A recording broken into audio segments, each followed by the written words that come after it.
On va visiter une étrange demeure. Qu'est-ce que t'en penses? C'est une très bonne idée.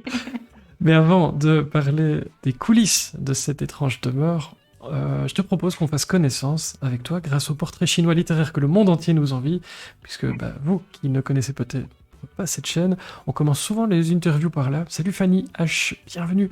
On commence souvent par là pour faire connaissance, on papote, et un petit portrait chinois littéraire. On va commencer tout de suite. Si tu étais un livre de chevet, lequel serais-tu et pourquoi en quelques Alors, mots? si c'était un livre de chevet, ben en fait, j'hésite entre deux. Donc, je dirais La vie devant soi de Romain Gary, connu aussi sous le nom d'Émile Ajar, qui est un classique. Ou alors un moins classique, plutôt un polar, ce serait Puzzle de Franck Tillier. Donc, le premier, c'est un livre que j'ai lu dans le contexte scolaire et qui m'a bouleversée. En fait, je vais avoir 13 ou 14 ans quand je l'ai lu et ça m'a bouleversée. Et le second, Franck Tillier, bah, c'est un peu une influence. Dans ma plume, je veux dire. Voilà, donc c'est vraiment le premier livre de cet auteur que j'ai lu et qui m'a fait aimer cet auteur et ce type de roman. Donc voilà pour la réponse à cette première question. Alors le son est excellent sur la ligne Bruxelles-Mons pour rentrer chez toi. Puis, écoute, j'espère que tu as moins de travaux que nous. Euh, alors Kiko demande derrière toi, est-ce que ce sont des vieux Bob et Bobette Ah, dans la tout à ville? fait, tout Il a à l'œil, fait. hein. Ah, il a l'œil, qu'est-ce que tu veux? Ici, c'est plus que le FBI ici, tu ne te rends pas compte. Si tu étais un format parmi tous ceux qui existent, lequel serais-tu? Par exemple, poche, grand format, e-book, audio, bande dessinée, Bob et Bobette, tu peux tout dire. Bah écoute, je serais quand même tentée de dire un format poche parce que c'est un format qui permet d'aller un peu partout. Alors, je sais que je vais paraître un vieux dinosaure en disant ça, mais j'ai un peu plus de mal avec tout ce qui est e-book, numérique, etc. Parce que je trouve qu'il n'y a pas vraiment le charme, tu sais, des pages qu'on tourne, de l'odeur du papier vieilli, jauni, etc. Le plaisir de feuilleter, en fait. Voilà, donc je parais un peu dinosaure à chaque fois que je dis ça, mais, mais voilà. Donc, je dirais vraiment le format poche. Ah, je connais beaucoup de dinosaures alors. Mais dites-nous, alors je ne l'ai pas précisé, mais c'est vrai que vous qui nous découvrez ce soir, vous pouvez jouer évidemment dans le chat et répondre aussi aux questions que je pose, parce que Kéline ne les voit pas, les réponses, donc elle pourra pas tricher. Et comme ça, on saura si on est plein de dinosaures. Mais moi aussi, je préfère le papier, comme ça tu sais. Je fais les deux, mais le papier, ça a quand même du charme. Si tu C'est étais vrai. une maison d'édition, laquelle serais-tu? Alors, une maison d'édition, bah, je vais pas donner de nom parce que voilà, hein. Mais en tout cas, je dirais que je ne serais pas, en tout cas, une maison d'édition généraliste. Je serais plutôt une maison d'édition ciblée sur un type de récit, par exemple polar, thriller, enfin voilà, en tout cas ciblée. Une maison d'édition à l'écoute de ses auteurs, avec les valeurs vraiment de base de l'édition et pas ce côté money, comme on dit, hein. Et puis voilà, où la collaboration est possible avec l'auteur et l'éditeur main dans la main, quoi. Donc vraiment le côté échange, le côté communication, écoute, voilà, tout simplement.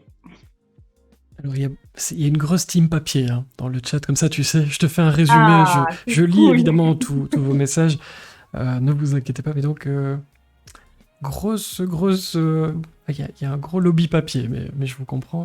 Et Agrippine la Jeune demande, quelle est ta maison d'édition pour ce livre dont j'ai mis la couverture, Une étrange demeure? Alors, Pourquoi? c'est la maison d'édition Le Lys Bleu, qui est située à Paris, donc du coup, voilà. On est entre dinos, nous dit Attraction Duty. Si tu étais un rayon dans une librairie, Si j'étais un rayon, il faudrait plutôt me demander quelle librairie je serais. ça me va aussi. Tu peux changer les questions, Euh, hein. Ah bah écoute, on est comme ça ici. Bah écoute, je sais pas si j'arriverai à me définir en un seul rayon. Parce que quand je vais dans les librairies, bah, d'abord je regarde, tu sais, tout ce qui est nouveauté. Je trouve que c'est vraiment, c'est là qu'on fait des super belles découvertes. Donc les nouveautés, j'aime vraiment bien. Après, j'aime bien, bah, évidemment, c'est mon dada, hein, donc le rayon polar, thriller, etc. Et puis, bah, par rapport à mon métier de base, c'est évidemment le rayon sciences sociales. J'ai une bibliothèque derrière moi, mais j'en ai encore une autre à côté où il y a vraiment tout un panel de livres sciences sociales, psychologie, etc. Donc voilà, c'est les trois rayons dans lesquels on peut me retrouver en librairie en tout cas. Si tu étais un marque-page, avec quoi marquerais-tu la page? Ah, ça c'est une bonne question. Je te remercie, j'ai mis beaucoup de cœur. Bah écoute, c'est un peu farfelu ce que je vais dire, mais je dirais une plume. Bah déjà la plume, ça me rapp enfin c'est vraiment, tu sais quand on imagine un peu les auteurs, d'avant, bah, Shakespeare et tout ça, enfin on les voit écrire avec des plumes donc voilà et puis je trouve que la plume c'est le symbole aussi de la paix, de la liberté, de voilà l'envol de l'oiseau, enfin voilà, je suis un peu dans mon délire, symbolique là mais voilà, je dirais la plume. Et puis, vu que ça vous a fait réfléchir, très bonne idée d'Agrippine, un petit sondage dans le chat, vous pouvez répondre, ça se trouve en haut du chat. Vous êtes plutôt livre papier, e-book, audiobook, peu importe. Eh ben, allez-y, faites-vous plaisir. On va voir s'il y a beaucoup de dinosaures avec nous. Et pendant ce temps-là, si tu étais un personnage, lequel serais-tu? Un personnage, personnage fictif, Tout ce que tu veux. tout ce que je veux. Tout ce que tu veux. Réel, fictif, ça peut être dans les livres ou au-delà. Film, série, tout ce que tu veux. OK. Beh, j'aime beaucoup l'univers, Lewis Carroll avec Alice au pays des merveilles. Donc je dirais Alice, parce que Alice c'est un personnage, tu sais, il y a le côté, rêveur, le côté, envie de découvrir le monde, le côté un peu, naïve, bah, gourmande aussi. Enfin, je parcours un peu le film dans ma tête là, mais, ouais, donc tous ces aspects-là, en fait, qui permettent de mettre un peu de fantaisie dans le réel, hein, finalement, d'allier un peu la dualité qu'on peut retrouver entre le rêve et la réalité. Donc ouais, Alice. Ça me parle. Si tu étais un temps de conjugaison. Ah! Tu vas dire que je suis indécise, hein, mais j'hésite entre 2. L'imparfait et ou le présent. Donc l'imparfait, bah, parce que je suis une éternelle nostalgique, hein, j'aime beaucoup, ben, tu sais, les albums photos et cetera. J'aime bien regarder, bah, me rappeler les bons moments, en fait, tout simplement. Donc j'ai, un bon 10 000 photos sur mon téléphone et je suis tout le temps en train de regarder à mes heures perdues, bah, tiens, tel moment avec telle personne, c'était chouette. Enfin voilà, donc l'imparfait pour ce côté un peu, raconter les histoires, et ce côté un peu nostalgique et puis le présent. Le présent parce que je trouve que c'est un temps qui permet vraiment de mettre, une intensité dans les émotions en fait. Tu vois quand on raconte quelque chose au présent, bah, je trouve qu'on vit le moment. Heu, c'est pas, voilà, c'est pas quelque chose qu'on a déjà vécu et dont on peut parler avec recul, c'est quelque chose qu'on vit sur le moment avec ses tripes et donc voilà, je trouve que le présent, c'est un chouette temps aussi pour ça, donc l'imparfait, le présent. Voilà, mon cœur balance entre les 2. Et Kiko nous dit, signe astrologique, tu es balance, visiblement, d'après Kiko. Ah bah non! Non, Et non. bonsoir Radrimo, bienvenue. J'espère que tout va bien, que tu vas passer une bonne journée. On voit les résultats du sondage. Ah oui, on en profite. Vous avez 2 minutes en général pour voter. Puis je fais mon chin-chin après. Merci beaucoup Attraction Duty pour ces points de chaîne vraiment très bien utilisés pour que je puisse boire un coup. Et victoire par KO, livre papier, hein. Il n'y a que des réponses livre papier. Donc Une victoire dinosaure alors c'est à bien. Team Dinosaure. Là, ouais. Donc tu vois finalement, tu es en terrain conquis. Si c'était une musique ou une bande-son, bah, par exemple d'une étrange demeure avec cette chaise à bascule sur la couverture énigmatique dont on va parler tout de suite après, bien sûr. J'aime beaucoup l'univers de Muse, le groupe Muse et donc je pense que je pourrais être, une de leurs chansons, voilà. C'est ma sonnerie téléphone. Ah Si tu étais un signe de ponctuation. un signe de c'est vraiment bizarre tes questions. Oui, hein. Un signe de ponctuation maintenant. Ah ben, je dirais les guillemets. Parce que dans la vie de tous les jours, quand je parle à n'importe qui finalement, il y a toujours bien un moment donné dans ma phrase où je vais placer des guillemets. Donc du coup, je dirais ça. C'est vrai que quand je parle, de sujets sensibles et cetera, je mets souvent des gants pour éviter de frustrer, éviter de blesser, éviter voilà, je mets beaucoup de gants. Donc du coup, les guillemets, ouais, ça me parle bien ça. Et une dernière question bizarre, je mens, il y en a plein d'autres après. Si tu étais un verbe pour terminer ce portrait chinois littéraire. Un verbe. Mmh. Beh, ouais, là aussi, je vais encore dire, enfin, je veux pas te faire le Larousse, hein, rassure-toi. Mais, ouais, bah, je Hésitez. vais me définir sur le verbe rêver. Rêver, pourquoi? Parce que c'est de là que je trouve mon imagination, en fait. Le rêve, c'est vraiment, la porte ouverte sur, il y a pas de limite, en fait, hein. Quand on rêve, on met pas de limite justement et je trouve ça fun, en fait. Donc voilà, moi je pioche, quand je me souviens de mes rêves, j'essaie de piocher de l'inspiration là-dedans. Donc voilà. Eh bien, on va voir ce qui t'inspire, et on va le voir tout de suite avec ce livre que tu viens de nous présenter, Une étrange demeure, que j'ai fini en n'ayant pas peur du tout, même pas vrai. J'ai super bien dormi.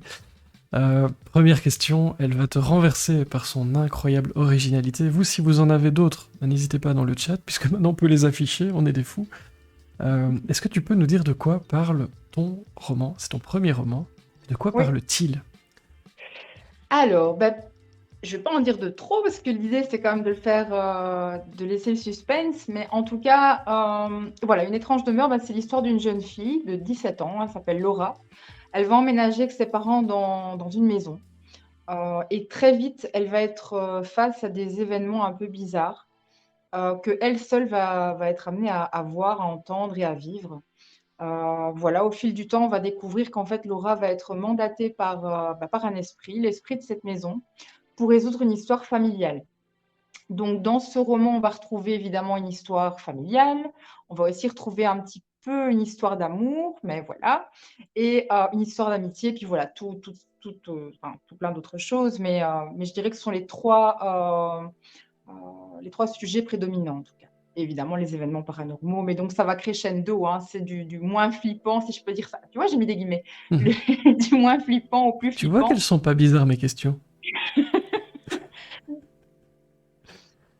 Mais donc un peu de tout, vous voyez déjà les ingrédients hein, de ce livre, on va un petit peu les parcourir, profiter de ta présence, mais ça n'a pas échappé à l'œil de lynx de quelqu'un.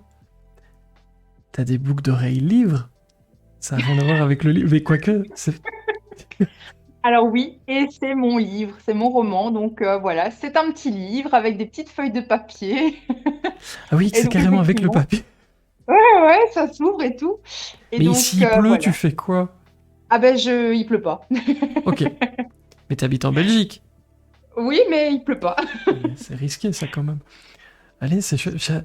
J'avais déjà vu des boucles d'oreilles livres, mais je savais pas qu'il y avait, enfin que c'était vraiment du papier, ça va. Ouais, c'est du papier. Du coup, j'ai customisé avec la couverture de mon roman. Donc voilà, et je suis sûre que c'est un modèle unique et que je les retrouverai probablement pas sur d'autres oreilles. Génial, les boucles d'oreilles, super idée. Bah oui, on valide apparemment dans le chat, tout ça. Ah, c'est cool. Tu le disais, alors il y a un peu de fantastique, un peu d'horreur, un peu de romance. Mais pour les gens qui aiment les étiquettes, tu dirais, on peut le classer dans quel genre? Parce que c'est un mélange un peu détonnant, mais ça m'étonne pas quand on entend ta réponse sur les rayons dans la librairie. T'avais pas envie de choisir, j'ai l'impression. T'as mis ce que t'aimais bien en fait, et t'as mixé le tout, et voilà. Comment ça s'est passé pour toi, ce choix des ingrédients dans ce cocktail? Ben, j'ai pas vraiment fait de choix en fait. Je me suis laissée porter par mon imagination et mes mains m'ont emmenée là où mon esprit avait envie d'aller finalement, sans trop réfléchir à un genre, à une caractéristique, à des critères bien spécifiques. J'ai un peu de mal avec le fait de rentrer dans une case, d'être plutôt gauche ou droite, d'être plutôt l'un ou l'autre. Enfin voilà, j'ai un peu de mal avec ça. Moi, je suis ce que j'ai envie d'être, tout simplement. Donc voilà. Pour mon roman, je dirais que bah, s'il fallait le classer, enfin, ma maison d'édition l'a classé dans la catégorie fantastique paranormal.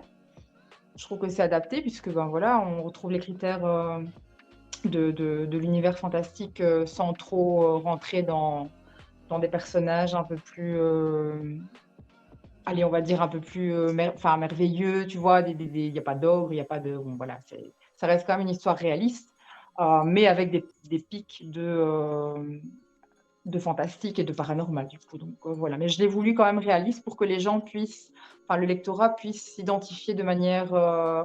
Enfin, qu'il puisse être proche des personnages principaux finalement. C'était ce que je voulais vraiment dans la construction de mon récit, c'est ce que je voulais vraiment.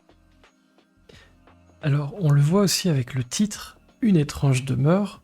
Ma question, elle est naïve, elle peut te permettre de dire tout ce que tu veux, c'est ça qui est génial, mais comment fait-on d'un lieu un personnage? parce que finalement, cette demeure, elle devient un personnage central de ton livre.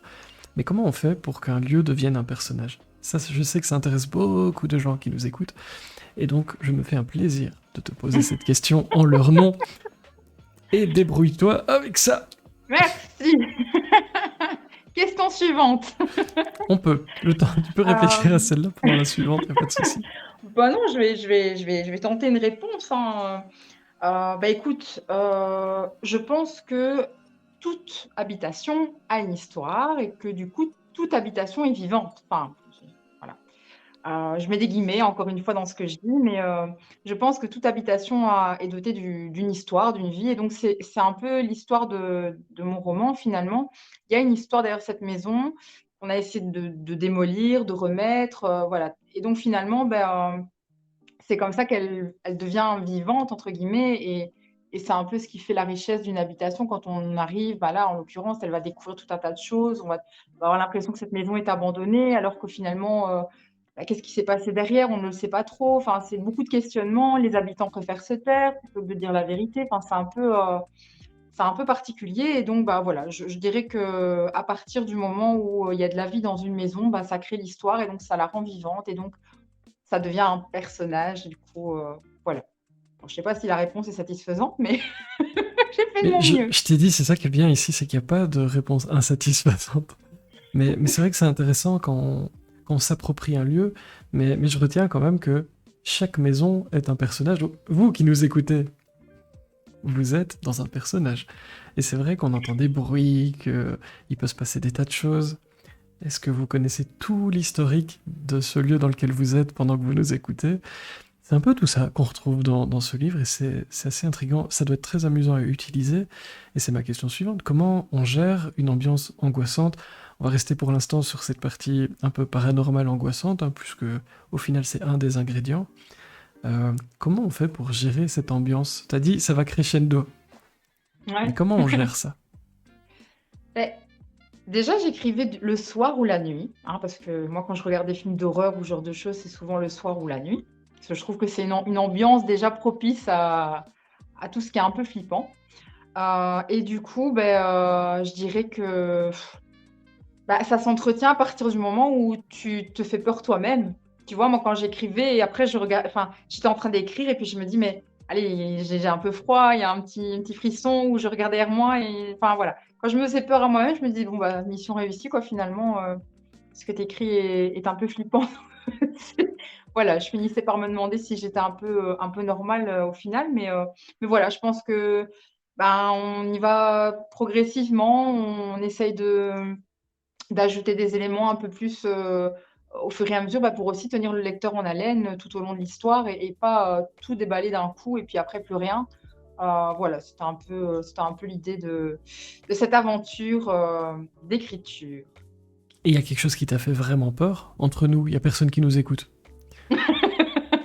On se Ouais, il y a demande si vraiment quelque chose c'est qui m'a fait peur. on se demande si c'est tiré de ton expérience perso aussi. J'imagine que quand on écrit ce genre de choses, on va chercher ce qui nous fait peur à nous.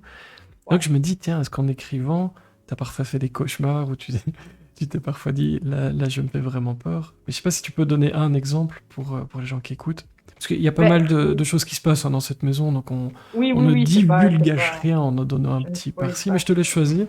Ou quelque chose qui n'y est pas d'ailleurs, mais qui t'a marqué. Une peur que tu aurais utilisée. Notamment l'épisode, où, le chien aboie. Donc, il faut savoir que dans le roman, il y a un petit chien qui s'appelle Sydney Jack Junior et je me demande pas d'où j'ai trouvé le nom, je n'en sais rien, c'est venu comme ça. Mais voilà, ce chien, il a une importance particulière par rapport à la relation avec l'héroïne, donc Laura. Et donc le passage où j'ai vraiment flippé, particulièrement, c'est le passage où le chien aboie à l'entrée de la porte de la cave parce qu'il entend des bruits en provenance de cette cave. Et c'est le moment où Laura va descendre dans cette cave et tout ce qu'elle va pouvoir ressentir comme sensation à la fois physiologique et psychologique. Euh, voilà, à ce moment-là, c'est vrai que quand je l'ai relu, puisque ben, du coup je travaille en plusieurs temps, quand je l'ai relu, je me suis vraiment dit, mais enfin, il te manque une plume, quoi, aussi. Et là, je me suis fait peur, effectivement, ouais. Là, tu t'es fait peur. Et Ouais. bonsoir, Lady Cover, bah, qui te connaît bien, apparemment, parce qu'elle te fait un bisou. Ah! Oui, je pense Oui, savoir qui c'est. j'ai lu Une étrange demeure. Je Ah ne oui. lis que très peu, mais pour Kelly, je m'y suis mise et je ne regrette pas. Ça fait plaisir d'avoir des messages comme ça. Des Ouais, c'est gens. super. Franchement, c'est autant, on écrit pour le plaisir, mais le fait de pouvoir écrire, de pouvoir transmettre, sa passion, ce qu'on aime, à d'autres personnes, à des proches, à des inconnus, à voilà et de se dire finalement que ce qu'on écrit peut plaire, peut rapporter quelque chose à d'autres personnes, bah, c'est hyper valorisant. Enfin, moi, c'est un truc qui me porte, qui me motive, qui me et je suis hyper reconnaissante parce que, ben, jamais j'aurais pensé, parfois je reçois des messages de gens que je ne connais pas et de gens que je connais bien évidemment qui me disent: «Ah bah tiens, on a lu Une étrange demeure», et avec des retours, bah, ultra, encourageants, positifs et tout ça et donc je me dis: «Mais enfin, ça vient de moi, enfin, c'est ouais, c'est chouette». Franchement, je suis hyper reconnaissante, quoi. C'est hyper, valorisant et franchement, j'ai énormément de chance de vivre tout ça, quoi. Ouais. Alors, je voyais Zut Rezut aussi dans le chat qui disait Une maison hantée. Une maison hantée, c'est un classique, finalement, parce qu'il y a beaucoup, beaucoup de livres, de films, etc. qui traitent ça. Pourquoi t'as choisi ça, spontanément, quand tu t'es dit, je vais écrire un livre? Pourquoi tu t'es dit, tiens, une maison hantée? Alors, il faut savoir que j'ai commencé à écrire très, très, très, très jeune. Mes premières histoires, ma première histoire, je l'ai écrite, j'avais 7 ans. C'était l'histoire de Orla, la voiture d'or. Donc, c'était un chat qui traversait les routes d'Italie dans une voiture d'or à la recherche de croquettes et autres friandises, hein. C'était, voilà l'idée. Et en fait, à l'âge de 12 ans, j'ai écrit une histoire de quelques pages autour d'un grenier de 3 valises.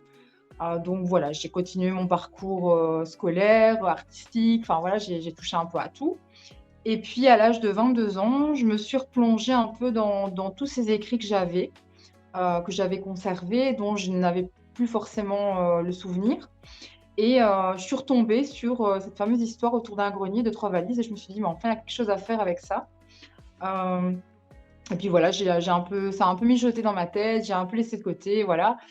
Puis en 2017, si je dis pas de bêtises, ouais, c'est déjà 27 ans, j'ai traversé une période assez difficile au boulot. J'étais en arrêt pendant plusieurs mois et j'ai repris cette histoire et je sais pas, bingo, ça a été le rush, d'idées, voilà et c'est parti de là, en fait. Ce grenier et ces 3 valises m'ont inspirée, vers cet univers-là, finalement. Donc j'aurais pu très bien raconter, un voyage dans le temps ou j'en sais rien, mais non, ça m'a vraiment, parce que j'associais indirectement le grenier, aux toiles d'araignée, à un peu le mystère, le lieu qu'on évite un petit peu parce que ça fait toujours un petit peu peur un grenier ou une cave, enfin voilà donc c'est comme ça que c'est parti là-dedans, en fait. Donc c'est absolument pas enfin c'était pas, choisi et enfin prévu de base. C'est vraiment, autour de ces 2 éléments, je me suis dit: «Bah voilà, on y va, on se lance» et c'est là que ça m'a menée, tout simplement. Simplement, je sais pas. On va y revenir évidemment hein, sur ce que tu as fait. N'hésitez pas si vous avez des questions. On a le super dispositif de la mort qui permet d'afficher vos questions. Je disais, maison hantée classique, bah, tu viens de dire pourquoi tu avais choisi ça, mais ce qui m'intéresse aussi, c'est comment tu le rends différent. Parce que on met aussi sa touche personnelle. Et là, j'ai l'impression que les autres ingrédients que tu utilises, ils ont une importance particulière. Par exemple, je dis ça au hasard, la vie de famille, j'ai l'impression que c'est quelque chose qui t'inspire. C'est un sujet que tu aimes, tu voulais aussi aborder ça. Tout à fait. Donc en fait, je dirais que le paranormal, c'est un support, qui m'a permis d'aborder de manière plus subtile, on va dire, des sujets comme, les relations intrafamiliales, les conflits, dans les familles, la place de chacun dans la famille, le déménagement, le fait que, ben, la perte de repères, l'adaptation, les valeurs, enfin voilà, les peurs, enfin tout plein de choses. Mais c'est vrai que les relations familiales, c'est quelque chose qui a une grande la valeur de la famille pour moi, c'est super important. Et voilà, c'est quelque chose effectivement je pense que quand on écrit, fatalement, on met, une part de nous, indirectement dans ce qu'on écrit et donc bah, même si c'est pas volontaire, je pense que c'est plus fort que nous, hein. On écrit avec nos tripes finalement, donc on ne peut pas écrire, des choses qui ne nous parlent pas, qui ne nous représentent pas. En tout cas, pour ma part, c'est comme ça et donc voilà, la valeur de la famille, oui, enfin voilà, c'était quelque chose d'important, les relations intrafamiliales, Voilà, j'ai vraiment voulu, faire un petit peu aborder ce sujet un peu de manière différente et un peu plus subtile voilà, que traditionnellement, on va dire. C'est aussi l'aspect nostalgie et tout dont tu parlais tantôt avec les photos, de retrouver par exemple des souvenirs dans un grenier dans lequel l'or dort, visiblement. Et donc tu ne rassures pas. Laure, bienvenue, merci pour le premier message. Et j'en profite pour dire, vous êtes très très nombreux, ça me fait évidemment plaisir de vous accueillir. N'hésitez pas à suivre la chaîne si c'est pas encore le cas, on est là tous les jeudis. Et on parle de plein de choses avec un tas de gens passionnants. On parlait famille, Kelly. Et Mmh. Laura, elle a une sœur, Lydia. Et Ouais. alors je vais vous résumer ça, c'est tendu. C'est tendu. Et j'avoue, alors, se font des mauvais tours, ce sont des sœurs. Certains mauvais tours m'ont beaucoup fait rire. Comme quoi, il y a du rire aussi. Enfin, après, je suis peut-être cruel. Allez savoir. Si vous voulez savoir si je suis cruel, bah, lisez ce livre. Il y a des tours qui m'ont vraiment fait rire. Comment as-tu créé cette relation entre sœurs? Ça vient d'où l'inspiration? Je sais pas si tu as des sœurs, si Lydia existe, si c'est une amie, ou quelqu'un que tu connais. Mais je me suis dit, ça sent le vécu quand même, tout ça. Alors, bizarrement, non, ça n'est pas vécu. Oui, j'ai des sœurs, mais on n'a pas grandi ensemble, donc finalement, c'est pas du vécu. J'ai grandi en enfant unique, si je peux dire ça comme ça. Donc, je me suis un peu basée sur les choses que je pouvais, vivre, au travers de connaissances, de relations, de fratrie qui n'étaient pas forcément, au top, hein. Et puis j'ai un peu, voilà, exagéré le truc aussi, évidemment. Voilà, et c'est vrai que Lydia, elle paraît vraiment pour la peste de service, dans le roman. Et puis bon, après on découvre un petit peu ce qui se passe et le pourquoi du comment, au fil de l'histoire. Mais voilà, non, c'est pas du vécu, c'est juste, le fruit de mon imagination, agrémenté de petites touches, voilà, de choses, entendues, remarquées, observées, voilà, tout simplement. Et alors une touche d'amour, tu le disais dans le pitch de ce livre, c'est important. Je sais ici qu'il y a plein de gens au petit cœur tout douillet là, qui ont besoin d'amour que je peux pas leur apporter avec mes thrillers. Donc c'est très bien que dans des livres il y ait ça. Avec Enor, tu peux nous dire un Ouais. mot sur ce personnage au prénom Alors que je Enor, n'oublierai pas. Je connaissais oui, pas ce prénom. Enor, c'est un peu l'homme idéal, l'homme idéal d'un roman, enfin, on va dire ça comme ça. Je suis pas sûre qu'Enor existe en vrai, hein, mais en tout cas, voilà, c'est en tout cas l'homme avec les valeurs. La relation qu'il y a entre Laura et Enor est finalement un petit peu bébête comme ça. Enfin, c'est fort innocent, c'est pas, et je le voulais comme ça parce que l'objectif n'était pas de mettre, le plein phare sur l'histoire d'amour. C'était vraiment, quelque chose que je voulais, voilà, traverser, mais sans plus, puisqu'on on suit les aventures un peu de Laura, et donc forcément de sa vie et de son avancée, de son évolution. Ça reste une adolescente de 17 ans, donc alors après je suis peut-être un peu naïve, hein, mais voilà, effectivement à 17 ans, c'est un petit peu bébête, mais je le voulais comme ça pour montrer vraiment, enfin pour mettre en avant finalement les valeurs, encore une fois, des relations que peuvent avoir, des adolescents, des valeurs de respect, d'amour, voilà, des valeurs de base, hein, finalement, qui me sont importantes en tout cas. Donc voilà, donc c'est vrai que cette histoire d'amour, je l'aime bien, c'est un peu à l'eau de rose comme ça, mais enfin voilà, mais pas trop. On m'a souvent demandé: «Ah mais tiens, il y a pas une suite avec Enor et Laura, machin?» Mais non, finalement, c'était un one shot, et je l'aime bien comme ça, cette histoire d'amour. On peut l'imaginer, enfin, on peut lui imaginer une suite, de quelque manière que ce soit, et finalement, il y a une multitude de possibilités. Donc voilà, c'est ça aussi qui est chouette dans l'écriture, c'est parce qu'on peut se faire ses représentations mentales, et ça laisse, plein phare à l'imagination, débordante de chacun. Un petit mot sur la couve, parce que les personnes s'interrogent, évidemment. Je sais pas Ouais. si c'est toi qui l'as choisi, déjà, comme question. Mais il y a cette chaise à bascule, objet emblématique d'un grenier qui fait peur. Euh, c'est toi qui as choisi la couve? Ça s'est fait comment?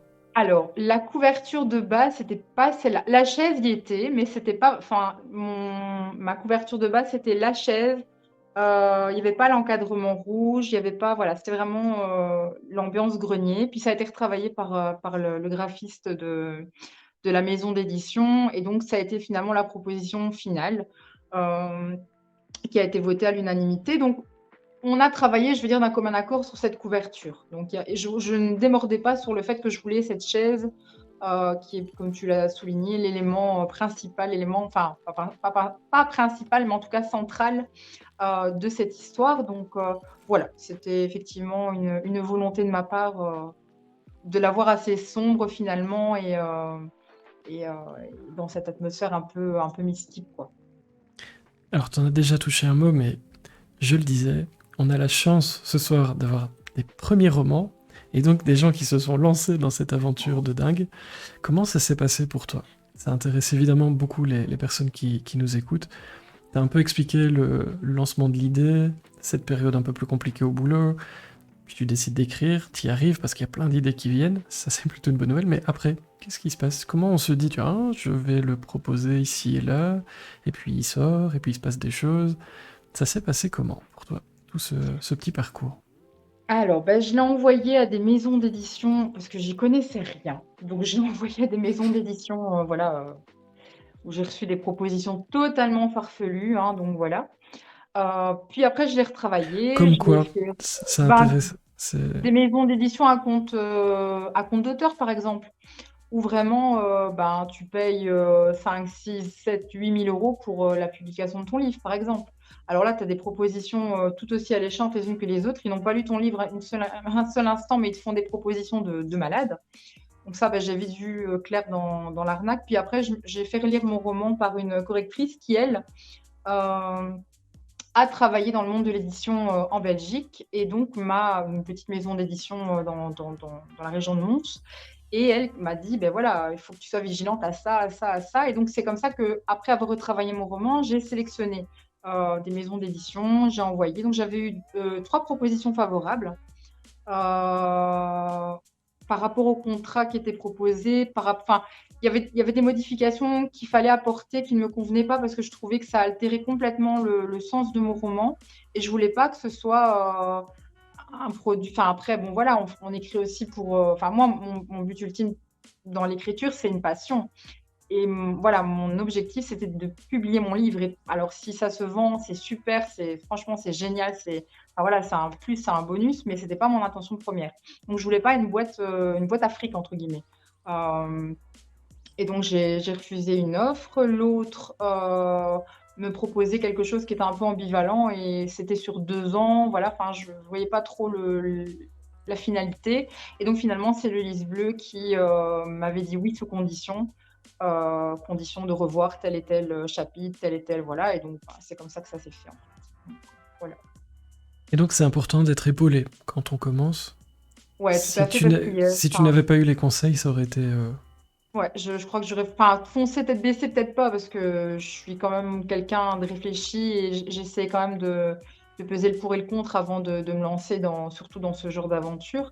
Mais en tout cas, c'est important de bien se renseigner et d'avoir les bonnes informations parce que parfois, enfin, le monde de l'édition, c'est comme un peu partout. Il y a des bonnes personnes, il y a des moins bonnes personnes. Et voilà, c'est un peu un monde de requins aussi. Enfin, je veux dire, il faut être réaliste. Donc, il faut, voilà, il faut pouvoir se faire, enfin, en tout cas, avoir les bonnes infos et être accompagné dans ces démarches-là. Ouais. Pas hésiter à faire relire, pas hésiter à refuser un contrat enfin, c'est pas parce qu'on a une proposition que c'est la meilleure. Il faut pas hésiter à remettre en question et à imposer aussi ses conditions à soi. Et voilà, au final, c'est un contrat, donc faut lire les petits caractères aussi. On m'a toujours dit, relisez bien les contrats parce que peut-être qu'en tout petit, vous donnez un rein à la personne avec qui vous signez. Tout à fait. Ça vous fera peut-être rire la prochaine fois que vous signerez un contrat. Mais si vous saviez. Tu retiens quoi pour l'instant de ce milieu du livre depuis que le livre est sorti? Donc il s'est passé pas mal de choses aussi. Je sais pas si tu fais déjà des salons, si tu as déjà fait voilà, dans les librairies, des rencontres, etc. Tu retiens quoi de ce parcours récent finalement? Tu retiens quoi aujourd'hui si tu devais tirer une conclusion de ce que tu as fait Ben, c'est que j'ai et bien vécu? fait.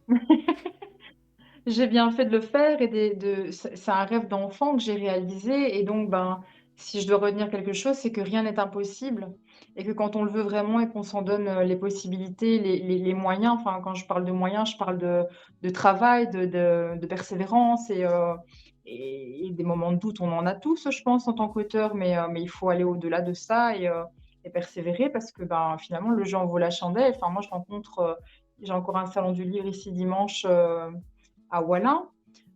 Je sais que je vais rencontrer des personnes, enfin voilà, que je rencontrerai peut-être plus, que je ne verrai peut-être plus, des gens de passage, des gens que je vais peut-être connaître, et cetera. Enfin, et c'est une richesse impressionnante de rencontrer autant de personnes qui partagent une passion commune, qui est celle de la lecture ou de l'écriture, de la littérature au sens large. Enfin voilà, donc c'est vraiment une richesse. Et donc oui, enfin, il faut pas hésiter, il faut tenter sa chance et surtout réaliser ses rêves. C'est important. Oui, je suis un peu philosophique là. C'est l'heure qui veut C'est ça. l'heure, ouais, c'est ça. Mm. Il nous reste quelques minutes. Si vous avez des questions, c'est le moment, c'est l'instant. Hein, n'hésitez pas. Vous avez la parole dans le chat. On posera les questions à Kelly en fonction d'eux. Question dans mon oreillette. Vous êtes des fous. Mettez-le dans le chat, je vous jure, c'est mieux. Est-ce que ça t'a pris longtemps pour écrire ce roman? Tu t'as dit que c'était dans une période où tout est venu un peu d'un coup, mais au final, ça t'a pris plus ou moins combien de temps pour écrire ce premier roman, si tu devais compter? Alors, ça m'a pris 9 mois, plus ou moins, 9 à 10 mois. Ouais, donc une grossesse, quoi. J'ai accouché d'un bébé livre, voilà. Ah non, blague à part, Mais il oui, bave moins quand même. ça m'a pris 9 J'allais à 10 dire, j'allais dire, il a fait ses nuits, mais non, celui-là, en l'occurrence, il fait pas trop ses mois. nuits. J'ai passé nuit, non, non. Hmm. Donc ouais, 9 à 10 mois avec, ben, j'ai travaillé jour et nuit, enfin plus nuit que jour, mais j'ai travaillé tous les jours sur ce roman et donc comptons les phases où je fais mes plans, les phases où je fais mes premiers jets, mes deuxièmes jets, mes troisièmes jets, où je recorrige, la période, on va dire 3-4 semaines où je laisse de côté, puis je reviens dessus avec un regard nouveau. Enfin voilà, donc tout ça compris, je dirais ouais, une dizaine de mois, quoi. Ouais. Donc t'es plutôt du genre à faire des plans, si j'ai bien Tout à entendu. fait, ouais. Je Je sais suis pas quelqu'un de pourquoi ça très ne m'étonne carré, pas. très, C'est- très carré, très organisé, ouais. Ouais, mais je vous donne. Oui, toi, t'as peut-être pas l'habitude, mais ici, je donne les coulisses aussi, évidemment, à peu de choses près. Hein. Et donc, c'est vrai qu'on voit la personnalité des invités, mais même quand on prépare les interviews, c'est vrai qu'on voit tout de suite que t'es organisé, tu sais où tu vas. Enfin, c'est à l'image de cette soirée avec toi. C'est très amusant, en fait. Et puis de se dire que le livre a été construit probablement de la même manière. 9 mois, c'est quand même beaucoup. Juste demande si tu connaissais Twitch avant ce soir.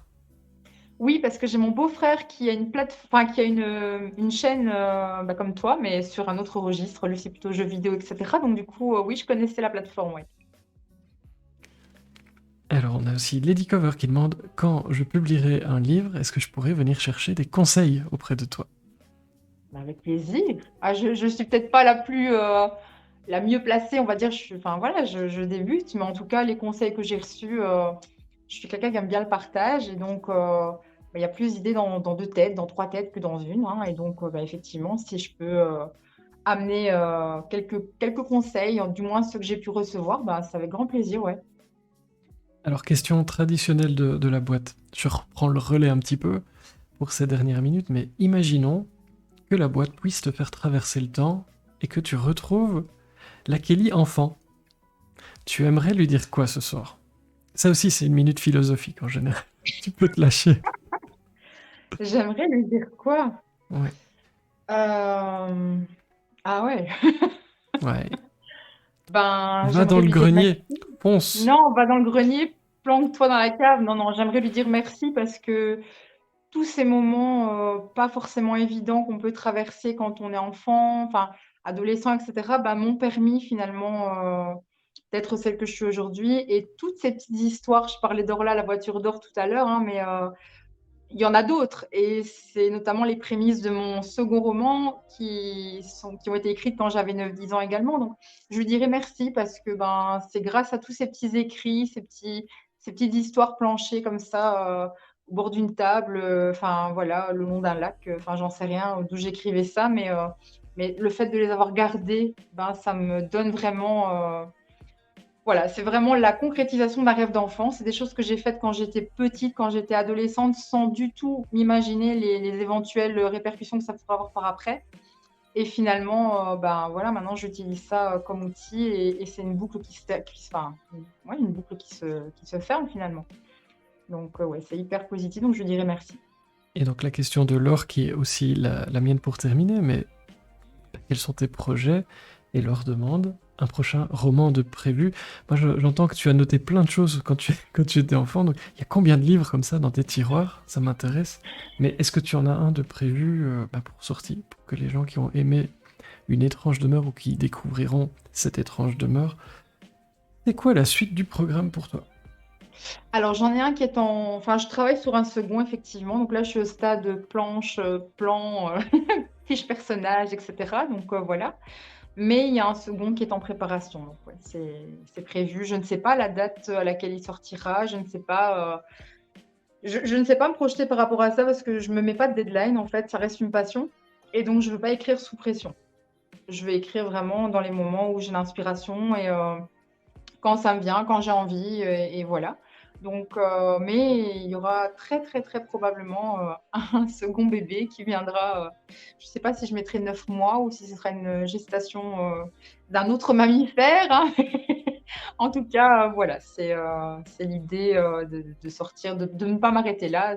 Une étrange demeure, c'est un one shot, mais là, j'ai d'autres idées, d'autres projets, donc voilà, du coup, Et ça va c'est parler de quoi? Les gens ont envie de savoir, en un alors, mot. ça va parler Ce de que quoi? tu Bah, peux on nous n'est dire. plus ouais, ouais, tout à fait, on n'est plus du tout dans donc j'ai rencontré différents corps de métier pour pouvoir m'inspirer un petit peu, de choses concrètes et réelles.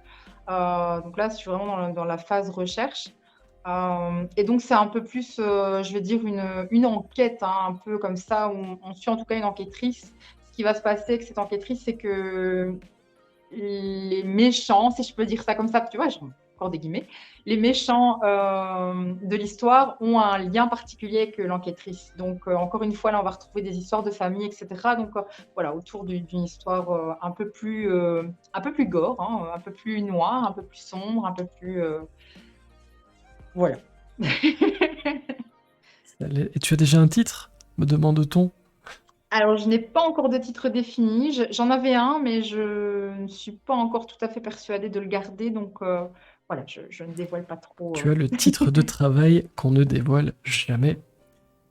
Ça, c'est un truc. C'est pour les superstitieux, hein. Jamais un titre. Vous avez toujours quand vous faites un livre, un titre comme ça que vous avez en tête qui ressemble ou qui ressemble à rien parfois, hein. Genre le mien par exemple ressemble à rien, vraiment. Mais c'est mon titre de travail et personne ne le saura jamais. À part, si, peut-être quelques personnes. Et, bah, il est l'heure, c'est passé très très vite, j'ai l'impression. C'est passé très vite, On ouais. a passé un chouette moment. Je vais évidemment te laisser le mot de la fin pour refermer le couvercle de cette boîte qui était la tienne. Que souhaites-tu nous dire pour conclure ton passage parmi nous? Ben, déjà te remercier.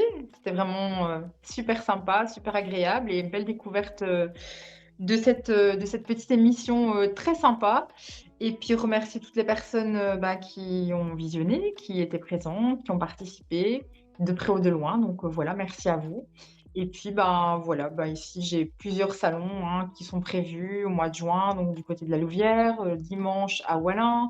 J'en ai au mois de novembre, du côté de Dour, du côté de Mons, et d'autres projets qui se font également dans les classes, dans des animations avec des enfants, notamment des adolescents, autour de l'atelier d'écriture. Donc, voilà, merci à vous. Et voilà pour l'actualité. J'ai une page Instagram et une page Facebook que vous me retrouvez sous le nom Kelly IM, auteur. Donc voilà, n'hésitez pas. Et le petit robot dans le chat, évidemment, vous met les liens d'Instagram, je pense. Je vote pour Mons, merci pour ce moment. Et puis on a la suite, hein. Ne partez pas. On a, on a encore un très très beau programme qui nous attend avec l'arrivée de Lydia Spolaor, qui arrive dans un instant. Juste, Lydia, infoservice, est-ce que tu peux mettre ton téléphone dans l'autre sens, en version horizontale? Parce que là, les gens vont devoir te regarder comme ça, et c'est super bizarre. Euh, Tu as des remerciements dans tous les sens, cher Kelly, évidemment. Merci beaucoup, c'était hyper agréable, c'était top. Merci et bonne continuation. Tu vas visiblement avoir de la visite à Mons aussi. Et c'était un vrai plaisir de t'écouter ce soir. On va suivre évidemment ton aventure, on était nombreux. Et donc, on attend de voir ce que tu vas nous préparer.